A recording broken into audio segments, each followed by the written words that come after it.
आर्या जाधवला मिळाली big boss कडून शिक्षा, पण सगळ्यांना उत्सुकता लागलेली आहे की ही शिक्षा नेमकी काय मिळाली आहे आणि ती काय शिक्षा मिळाली या व्हिडिओमध्ये मी तुम्हाला सगळं सांगणार आहे।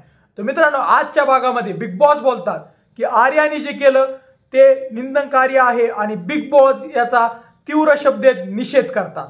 आणि त्यामुळे मित्रांनो सगळ्यांना वाटत होतं, काही चॅनलमध्ये पोस्ट केलं की आर्याला घराच्या बाहेर काढू शकतात, कारण की बिग बॉसच्या नियमानुसार ज्याला कोणाला हाणलेला आहे तो कंटेस्टंट घराच्या बाहेर जाईल।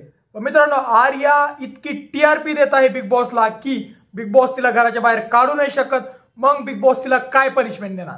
तर मित्रांनो, बिग बॉसचा सगळा इतिहास आम्ही खोजला तर त्याच्यानंतर मला एक कळलं की सीझन 13 मध्ये, हिंदी बिग बॉस सीझन 13 मध्ये सिद्धार्थ शुक्लानी पण, त्याच्यात एक कंटेस्टंट होता सिद्धार्थ शुक्ला, त्या कंटेस्टंटनी पण दुसऱ्या कंटेस्टंटला इथं फटका मारला होता, पण तो पण आर्यासारखा खूप हाय टीआरपी कंटेस्टंट होता।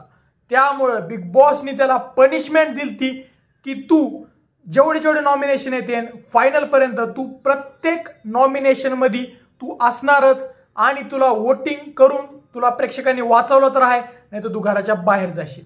मध्ये सोप्या शब्दात सांगायचं ठरलं तर आर्या इथून पुढे प्रत्येक आठवड्यात नॉमिनेट होणार। हीच पनिशमेंट बिग बॉस आर्याला देऊ शकतं, याच्या व्यतिरिक्त काहीच नाही देऊ शकत। एक तर फायनल पर्यंत प्रत्येक आठवड्यात बिग बॉस तिला नॉमिनेट करू शकतं किंवा 2 ते 3 आठवडे बिग बॉस तिला नॉमिनेशन मध्ये ठेवू शकतं।